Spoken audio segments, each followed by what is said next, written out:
Assalamualaikum warahmatullahi wabarakatuh. Nama saya Sabda Sela Siombing, saya dari kelas 11 IPS 1, nomor absen 29.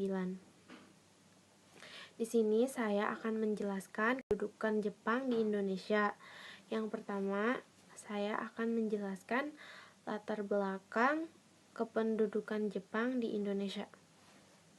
Latar belakang pendudukan Jepang di Indonesia adalah serangan Jepang ke Asia Tenggara.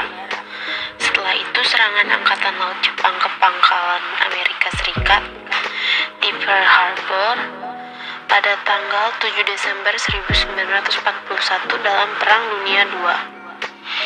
Tujuan serangan ini adalah untuk menaklukkan wilayah yang kaya sumber daya alam yang penting seperti minyak dan karet di Indonesia. Sumber daya alam ini sangat penting untuk upaya perang Jepang dalam Perang Dunia II melawan Amerika Serikat.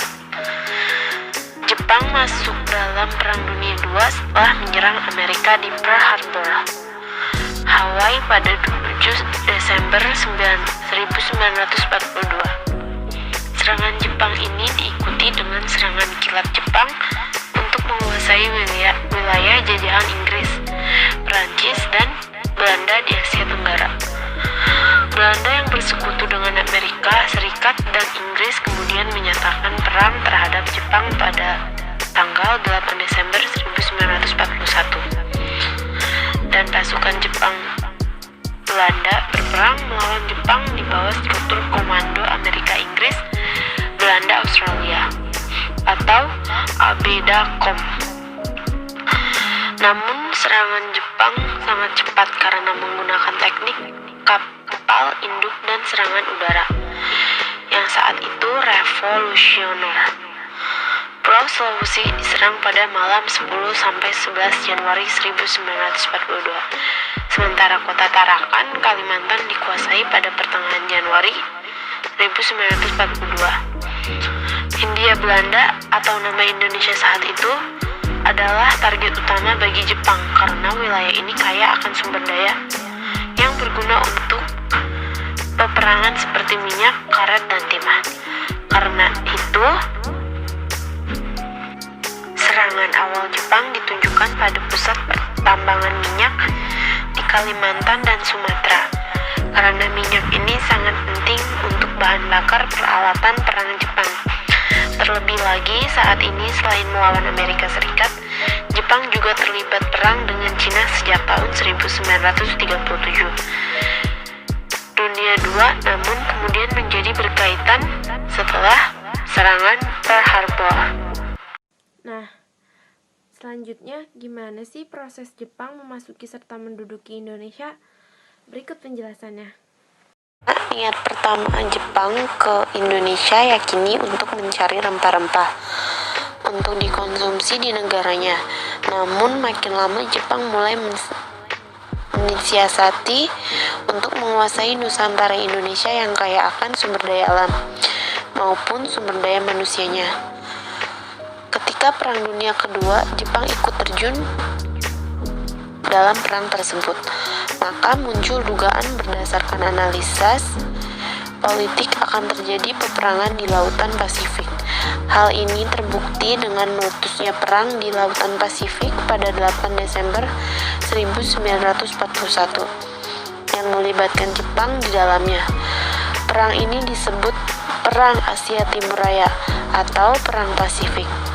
Akibat dari perang tersebut, Belanda yang tergabung dalam Front ABCD atau Amerika Serikat, Britania atau Inggris, Cina, Dutch atau Belanda melakukan perang terhadap Jepang. Untuk itu, Jepang berhasil menguasai daerah Asia Tenggara yang lain seperti Muang Thai, Filipina, Malaysia, dan Burma.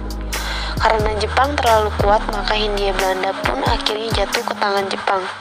Setelah Belanda yang dibantu sekutu melakukan sebagai perlawanan, tetapi tidak mampu mengalahkan Jepang. Selain itu, di Jawa muncul ramalan Joyoboyo yang menyatakan bahwa pada suatu saat Pulau Jawa akan dijajah oleh bangsa kulit kuning. Meskipun hanya seumur jagung, tetapi setelah itu maka Indonesia akhirnya akan merdeka. Ramalan ini dipercaya oleh rakyat. Oleh karena itu, Jepang memanfaatkan dengan sebaik-baiknya kesempatan yang ada tersebut, sehingga kedatangan Jepang ke Indonesia pada tahun 1942 tersebut dianggap sebagai suatu hal yang biasa dan sudah semestinya terjadi. Jepang menguasai Indonesia diawali dari menduduki Tarakan pada tanggal 10 Januari 1942, kemudian Minahasa, Sulawesi, Balikpapan, dan Ambon. Pada Februari 1942 menduduki Pontianak, Makassar, Banjarmasin, Palembang, dan Bali. Bagi Jepang, Palembang merupakan tempat yang strategis. Hal ini dikarenakan letak Palembang di antara Batavia sebagai pusat kekuasaan Belanda di Singapura, yang merupakan pusat kedudukan Inggris. Di daerah Jawa, Jepang pertama mendarat di Banten, kemudian ke Indramayu, Keranggan atau Rembang dan Tuban. Pada 5 Maret 1942, Jepang menyerang Batavia. 8 Maret 1942, Jepang menyerang Bandung dan berhasil mendudukinya. Setelah Belanda menyerah kepada Panglima Jepang, Imamura, sehingga sejak 9 Maret 1942, Indonesia menjadi daerah kekuasaan Jepang. Nah, setelah kita mengetahui proses masuknya Jepang ke Indonesia, sekarang kita lanjut ke poin berikutnya, yaitu peralihan kekuasaan dari pemerintahan kolonial Belanda ke Jepang. Berikut penjelasannya. Perjanjian Kalijati merupakan proses peralihan kekuasaan. Perjanjian Kalijati merupakan perjanjian yang dilakukan di Kalijati, Jawa Barat. Perjanjian Kalijati ini dilaksanakan pada tanggal 8 Maret 1942. Dengan ditandatanganinya perjanjian ini, Jepang mulai menjajah Indonesia, dan hal ini memicu Jepang mengikuti Perang Dunia Kedua. Isi dari perjanjian Kalijati adalah Belanda menyerahkan wilayah jajahan atas Indonesia kepada Jepang tanpa syarat. Perjanjian Kalijati merupakan upaya diplomasi yang dilakukan oleh pihak Belanda akibat kekalahannya terhadap Jepang. Perjanjian ini dilakukan di Kecamatan Kalijati yang terletak di Subang, Jawa Barat. Hal ini terjadi karena kemenangan Jepang terhadap Belanda pada Oktober 1942, memaksa Belanda mengakui kekalahan atas Jepang. Nah, sekarang kita masuk ke poin yang terakhir, yaitu kebijakan zaman kependudukan Jepang di Indonesia. Apa aja sih kebijakan-kebijakannya?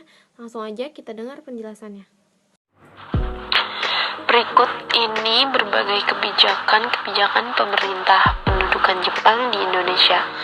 Yang pertama, di bidang politik, Jepang menyebarkan propaganda mengizinkan bendera merah putih dikibarkan di samping bendera Jepang, melarang penggunaan bahasa Belanda, mengizinkan penggunaan bahasa Indonesia dalam kehidupan sehari-hari, dan mengizinkan menyanyikan lagu Indonesia Raya.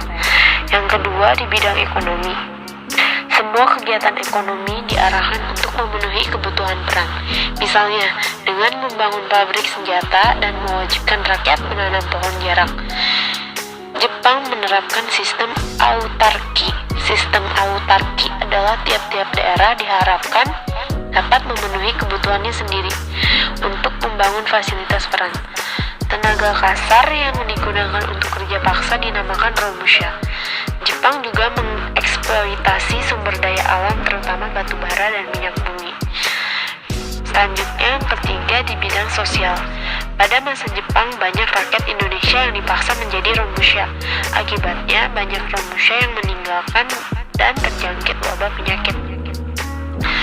Lalu di bidang militer, dalam rangka memperkuat kedudukan dalam Perang Pasifik, Jepang membentuk organisasi semi-militer dan lainnya. Di bidang budaya, pada masa pendudukan Jepang, bahasa Indonesia diizinkan digunakan dalam komunikasi. Papan nama dalam toko rumah makan, atau perusahaan yang berbahasa Belanda diganti dengan bahasa Indonesia atau bahasa Jepang. Surat kabar dan film yang berbahasa Belanda dilarang beredar. Sekian video pembahasan proses masuknya Jepang ke Indonesia dari saya, Sabda Siombing. Kurang lebihnya mohon maaf. Wassalamualaikum warahmatullahi wabarakatuh.